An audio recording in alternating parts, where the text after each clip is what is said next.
starting from a flashback about Fuko meeting Andy and then getting entangled in Union's plan. Now she is becoming aware of her own mortality. After encountering two killers from Union, Shen and Void, and meeting Jenna at Lake Baikal, the meeting moved her heart to become a Roundtable member. It is also to protect herself and Andy. In front of the Roundtable members, with strong and unfaltering words in front of the leader Jews, Fuko realizes her own desire to change the organization. Andy expects his own death, and to meet Fuko's condition of increasing the liking, which is the key to the ability of misfortune, he takes on a quest of the highest difficulty to target a higher position. He also involves Shen, who recommends them to the Roundtable, and the story has just begun. On the 23rd of August in Nevada, America, Andy and Fuko are riding a truck through the desert roads. Andy sits in the driver's seat and drives, while Fuko sits in the passenger seat. Initially, they planned to take a helicopter, but it seems they thought driving would be more comfortable. The truck moves at a moderate speed along the road in the middle of the desert. During the journey, Andy then asks Fuko if she wants to go straight to LA for fun, but Fuko refuses, asking Andy to head to their destination. However, Fuko turns out not to know the place she is heading to, so she takes out the documents that have been given. It is written there that on the 21st of August, a wandering corpse was found in New York. According to eyewitnesses, memories of the phenomenon in that area have been erased. The decomposed corpse was identified through its belongings. His name is James W. Smith. He is from Longing. Suddenly, someone appears from Fuko's side window. That person is Shen. Fuko is surprised because Shen suddenly appears. Since Andy doesn't want to invite Shen, Shen decides to sneakily stick around. Fuko quickly tells Shen to get in, but Andy shakes the truck, causing Shen to fall. Finally, Shen manages to get into the truck. He sits in the back seat. Fuko then asks Shen if the document is related to spoil. Shen then answers that the document is likely related to spoil. Spoil means to destroy or rot. Shen doesn't know why spoil came to a place 400 kilometers away from New York. He is sure that spoil is in Longing. Fuko feels worried because now they have to face UMA, spoil, and artificial zombies. Fuko is still curious about how they will capture spoil. Shen then tells her that investigators from headquarters have already headed to the city. They provided audio data as they set up barricades around the city. Shen offers the two of them to listen to it. The recording is played, but there is no sound heard, making Fuko worried. Soon a sound is heard from the recording. They scream, seeing zombies around them. There is something in front of them. They shoot at something in front of them. The gunfire sounds quite loud. The recording then stops. Night fell. They then stopped to rest. Andy was sleeping in the seat. Fuko was sitting on the truck. Shen then approached Fuko and asked if she couldn't sleep. He told Fuko to relax because he and Andy would take care of spoil. Fuko also wanted to try fighting spoil. She wanted to get a quest payment that contained the location of Unrepair.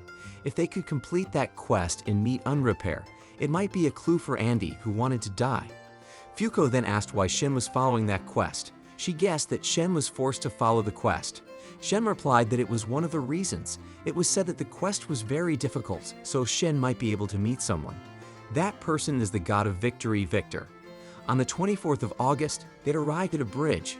Longing was behind the barricade at the end of the bridge. Shen told them to be careful. Andy didn't listen to Shen's words, and then he took a bazooka. He fired the bazooka at the barricade. The shot successfully pierced the barricade. Smoke began to surround the hole. Hundreds of zombies came out of the hole and ran across the bridge.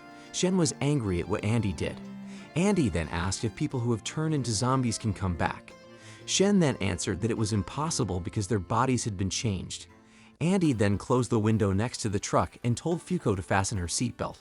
He stepped on the gas and directed the truck towards the zombies crossing the bridge. He also told Fuko to close her mouth because otherwise her tongue might get bitten. The speeding truck finally crashed into the zombies. The zombies were thrown into the ditch next to the bridge. The truck then stopped at the hole Andy had made. Andy jumped out of the truck with a sword in his hand. He cut his left wrist and ankle. He also shouted that he would kill them all. But if among those zombies there was one who knew the location of spoil that had changed them, he told that zombie to bow. He jumped and then slashed the necks of the standing zombies. He used the Red Moon technique. He used the blood flowing from his left hand and ankle to spin and slash the necks of the standing zombies. Shen was impressed and called Andy Fuko's lover.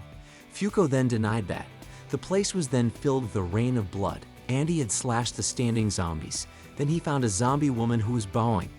Andy then brought the zombie towards Shen and Fuko. The zombie had not decomposed yet. Andy thought that if they asked the zombie to guide them, they could find Spoil's location. However, Shen suddenly got angry with Andy. He had told him to be careful. Shen then asked if Andy had ever fought against UMA. UMA is different from them, the Deniers.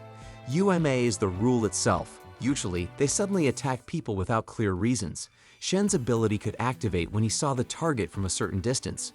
Fuko's ability could activate through physical contact. Most UMA spread their rules indiscriminately to anyone entering their area, so there's a possibility that Spoil's ability is already active. Andy regretted and apologized to both of them. Shen then asked Andy if there was anything unusual in his body right now. The UMA clothes that had stuck to Andy's body that informed him that there was something written on his stomach. Andy then tore the buttons on his stomach. There, the number 900 counted backward. UMA clothes mocked Andy, saying he would definitely die, he got caught so easily. Shen checked his stomach and found no sign like Andy's. He also told Fuko to check her stomach. There was no sign on Fuko's stomach like Andy's, so the possibility is that the mark on Andy's stomach appeared because he had entered Spoil's area. Fuko worried. She told him to quickly do something, but Andy just relaxed. He decided to wait until he rotted. Fuko and Shen were worried and reminded Andy that he might die later. Andy then replied that if he could die so easily, he would have died earlier because of Fuko. The number on Andy's stomach then showed 0. His right hand started to decay slowly. He tried to regenerate his hand, but after a while, his hand decayed again. Then Andy's head also started to decay. Shen then spoke that Spoil was a continuous type. In other words, someone would be cursed by Spoil upon entering the city, and if it passed the time limit, it would immediately turn into a zombie. Although they wanted to know Spoil's location, they couldn't communicate with the remaining zombies. The zombie then patted Andy's shoulder. Andy said that it seemed the zombie knew about Spoil's location, but the zombie asked Andy to perform a wedding ceremony with him. He said it was his dream. After the ceremony, he would reveal Spoil's location. Actually, Andy could understand what the zombie was saying because half of his brain had already decayed. Andy then asked Fuko for permission to go. Fuko laughed and told Andy to go quickly. Shen tried to stop Andy, but Andy didn't listen to what Shen said.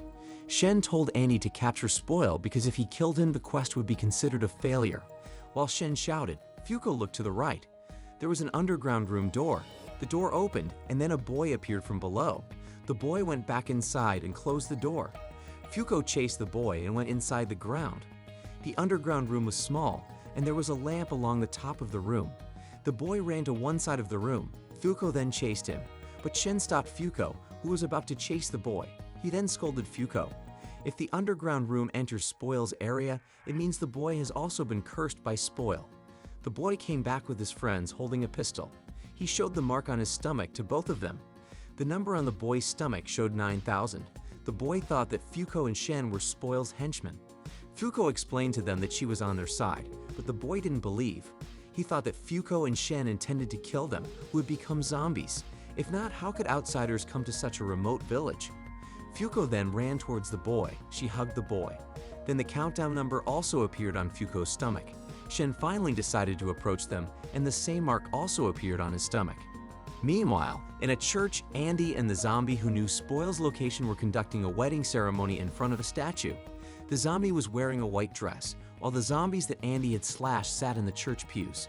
The zombie thanked Andy for helping. She instructed to kill Spoil, who had turned them into zombies. She pointed towards the statue in front of them and said to kill it. She took a sword from behind her body, used the repair boost technique, and slashed the statue's abdomen.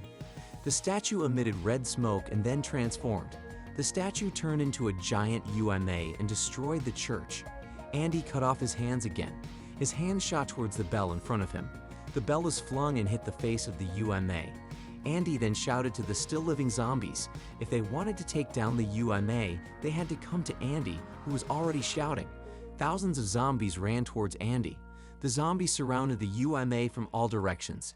Andy then pulled back his sword. He felt very excited, and he had to defeat the UMA.